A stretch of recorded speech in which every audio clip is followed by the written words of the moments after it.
Je me présente, Bilal Bouraoui, je suis consultant auprès du groupe Chipset Media Group. Ma spécialité, c'est d'accompagner les groupes internationaux dans l'Internet, dans leur implantation dans les pays émergents.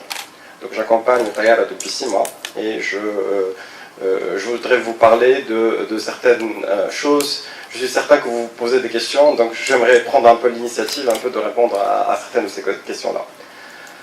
La première, c'est Kifish. Kifish, on peut investir des millions de dinars dans un site internet en Tunisie. Comment on va générer de l'argent pour ça?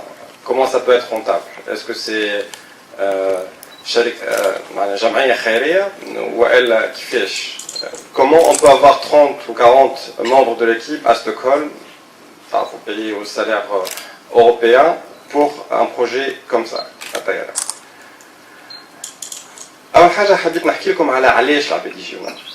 On a une mission, en tout cas Schibsted, c'est la vision du groupe Schibsted, c'est d'aider les gens à leur donner des moyens de faire des choses qu'ils ne pouvaient pas faire. Mais ce qui est très important à connaître également, c'est que ce chiffre, il représente 11% du PIB du pays en 2013. 11% du PIB, donc c'est vraiment énorme.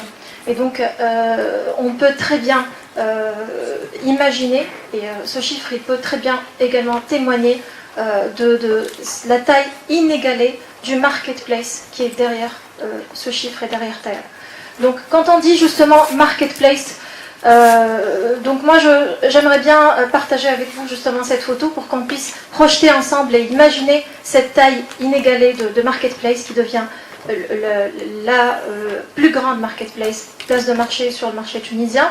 Donc on imagine un souk traditionnel avec peut-être des centaines de vendeurs, des centaines d'acheteurs, mais là on a vraisemblablement un souk en ligne avec 1000 fois plus de volume, donc des vendeurs, non pas par centaines mais par milliers, également la même chose pour les acheteurs, donc qui se connectent sur un environnement sécurisé, sur une même plateforme pour acheter et vendre des produits, sachant également que toutes les annonces sont modérées avant leur publication, et c'est quelque chose de très important afin d'éviter toutes les manœuvres frauduleuses, etc.